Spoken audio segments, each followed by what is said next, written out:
Halo guys, welcome back again to my channel bersama saya Hansen di sini, dan seperti biasanya setiap harinya saya akan membuatkan video seputar cryptocurrency. So, bagi teman-teman yang tertarik seputar cryptocurrency, boleh aja langsung bantu saya like dan juga subscribe. Jangan lupa juga untuk hidupkan lonceng notifikasinya supaya teman-teman gak ketinggalan update terbaru seputar cryptocurrency.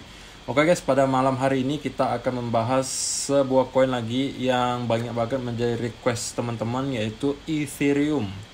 Banyak banget tadi saya notice ada 1-2 hari yang lalu juga sama, banyak banget yang request Ethereum bang, bahas update Ethereum dan Ethereum. Oke, hari ini kita akan buat videonya. Mungkin juga karena minggu ini, tepatnya 2 hari setelah ini, lusa, itu akan ada event besar untuk Ethereum. Mungkin juga karena itu banyak sekali yang pengen tahu update-nya seperti apa. Jadi akan kita bahas apa itu eventnya dan kira-kira apa efeknya.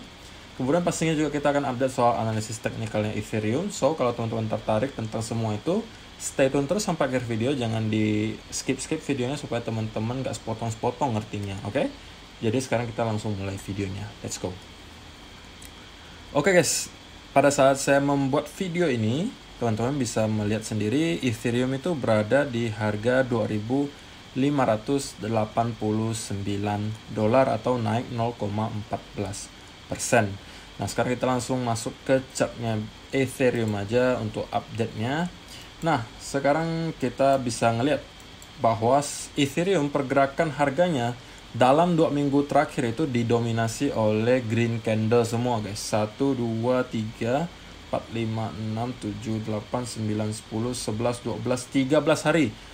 Kalau besok kita juga hijau, close-nya juga hijau, berarti udah 2 minggu berturut-turut kita nggak pernah ngeliat sama sekali candle merah di Ethereum. Jadi itu cukup fantastis menurut saya ya, karena saya jarang sekali ngelihat ada kondisi seperti ini, dimana ada hampir 2 minggu berturut-turut kita ngelihat ada candle hijau terus-terusan. Kalau misalnya teman-teman perhatikan di Relative Strength Index atau RSI, itu kita sedikit di atas angka 70, artinya kita ada sedikit overbought. Cuman kita baru nyentuh sedikit di atas 70-an, jadi masih ya kalau misalnya mau naik juga masih bisa, masih ada potensi nyampe ke 75 atau 80, karena biasanya angka yang lebih signifikan itu menurut saya di 80 kalau RSI. Tetapi mengingat lagi, teman-teman perhatikan, kita ada berapa hari ini tidak pernah ada koreksi sama sekali. Kalau teman-teman perhatikan di 1 hour chart di sini, sebenarnya secara short term kalau teman-teman perhatikan, kita berpotensi memunculkan pattern head and shoulder ya. Ini left shouldernya, ini headnya, dan sekarang kita membentuk right shouldernya. Dan jika memang ini benar dan menembus neckline-nya lagi, maka kemungkinan kita akan down lagi. Dan targetnya menurut saya kemungkinan itu akan ada di sekitar area ini. Oke, jadi ya kita bisa nyampe ke sekitar 2400-an lagi, baru kita naik ke atas. Karena kalau kita dari sini langsung naik ke atas, menurut saya itu biasanya rejectionnya akan lebih dalam gitu ya, kalau misalnya kita langsung naik ke atas tanpa ada koreksi terlebih dahulu. Karena pastinya kalau kita langsung nyampe ke sini, itu kumpulan penjualnya itu pasti ada banyak sekali. Di antaranya adalah orang-orang yang pengen profit taking, pasti orang yang short term trader pasti pengen profit taking. Kedua, orang ngelihat ini udah di area resisten, jadi juga pasti ngejual. Ketiga, bisa jadi orang yang kejemput harganya di sini itu juga pengen ngejual sebagian Ethereum-nya.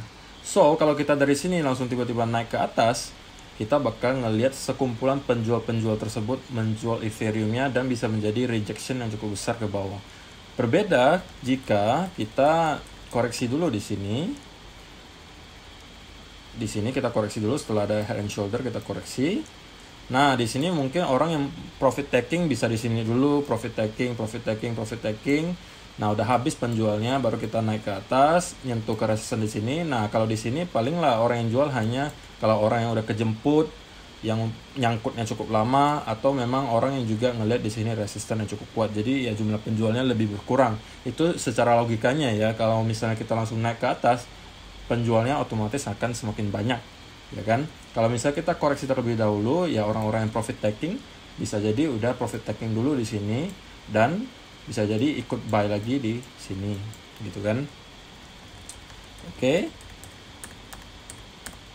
Nah, event besar yang akan terjadi minggu ini adalah tidak lain tidak bukan adalah EIP 1559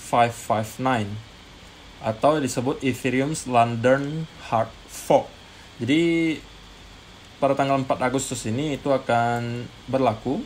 Itu EIP, sebenarnya ada 5 kontrak yang disahkan atau dilaksanakan, tapi yang menarik investor itu hanya 2 aja, yaitu EIP 1559 dan EIP 3554.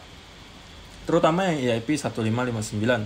Karena dalam EIP 1559 ketika dia sudah aktif, maka simpelnya aja ya guys, saya nggak bahas sampai teknis banget, detail banget.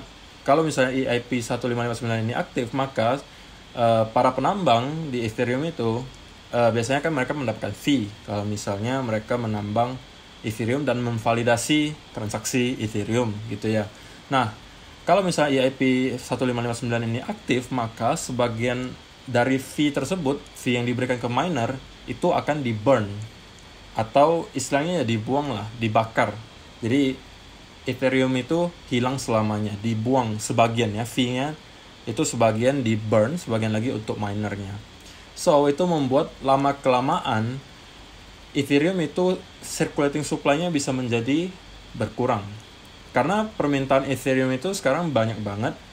Dan kalau misalnya dilakukan EIP 1559 ini, katanya berpotensi untuk membuat circulating supply-nya itu dari Ethereum semakin lama semakin berkurang. Otomatis kalau misalnya semakin berkurang, itu akan membuat barang semakin langka.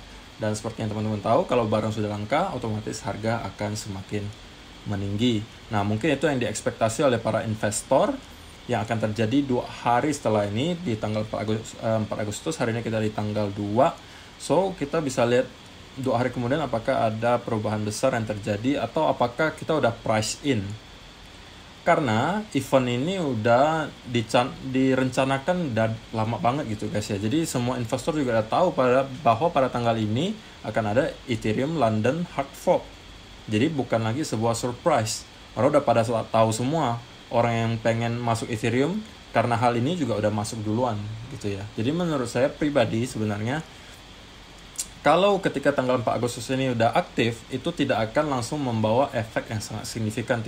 Nggak juga tiba-tiba kita ngepam gitu sampai gila-gilaan. Ya mungkin mengepam sedikit oke, tapi nggak sampai yang gila-gilaan, karena menurut saya udah cukup price in. Karena investor udah tahu duluan gitu ya. Ini bukan sebuah surprise lagi, bukan 3 hari sebelumnya baru diumumin, tapi kita udah diumumkan dari dulu-dulu bahwa akan ada event seperti ini. Jadi kalau misalnya orang yang pengen invest karena hal ini, ya udah dilakukan dari sebelum-sebelumnya gitu kan, logikanya seperti itu. Tetapi kalau ke depan semakin banyak permintaan Ethereum, semakin lama otomatis maka barangnya Ethereum itu supply-nya akan semakin sedikit, dan itu akan bisa membuat kenaikan harga yang cukup signifikan. Tetapi menurut saya tidak dalam jangka waktu yang singkat gitu ya. Nah, kalau teman-teman perhatikan Ethereum Fear and Greed Index-nya, sekarang kita udah nyampe ke angka 65. Jadi udah sedikit di atas netral, udah kalau misalnya ke bawah lagi ke 80-an itu mungkin udah masuk extreme greed. Jadi di sini teman-teman kalau misalnya short term trader, menurut saya perlu hati-hati kalau misalnya teman-teman masih long. Kalau misalnya teman-teman yang holder jangka panjang ya tidak ada masalah. Ethereum secara long term itu yang masih sangat bullish. Tapi kalau misalnya teman-teman yang short term trader, teman-teman perlu perhatikan pattern ini. Pertama, kita di sini ada membuat semacam head and shoulder pattern seperti yang tadi saya bilang.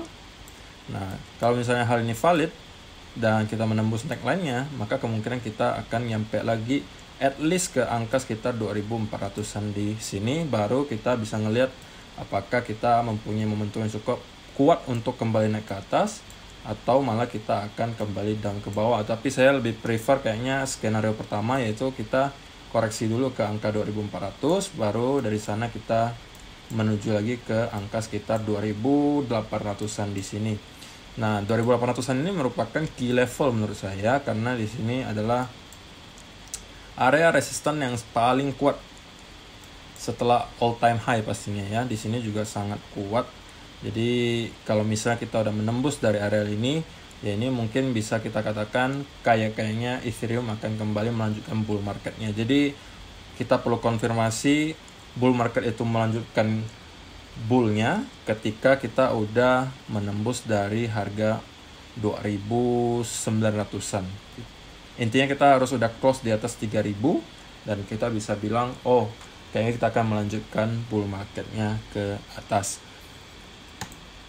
Kalau yang long term holder, teman-teman perlu perhatikan data ini adalah Ethereum All Exchange Reserve. Ini sama kayak yang biasanya saya tunjukkan untuk Bitcoin. Ini adalah jumlah Ethereum yang ditarik dari exchange. Dan menariknya adalah dari September sampai Juli, Ethereum itu konsisten. Supply-nya itu selalu ditarik dari exchange. Mau harganya naik maupun turun, itu supply di exchange semakin lama semakin sedikit karena rata-rata ditarik dan di hold gitu ya. Nah, hal ini juga yang menyebabkan kemungkinan ketika nanti EIP 1559 itu diaktifkan, maka ini akan menjadi hal yang cukup penting. Karena apa?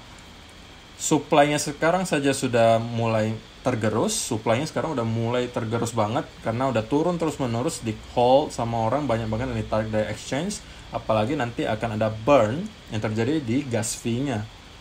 Itu yang menyebabkan banyak sekali orang yang bullish banget terhadap Ethereum, dan malah ada yang mengatakan pada cycle kali ini, pada bull market cycle kali ini, Ethereum bisa jadi market cap-nya akan menyalip Bitcoin. Ada yang percaya seperti itu.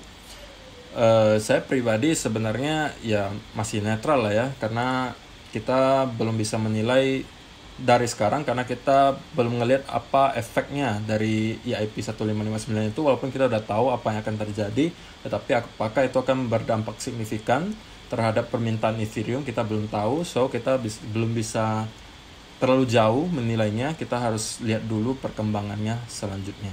Oke, jadi kalau misalnya untuk short term trader, saya lebih prefer kita harus koreksi dulu guys, karena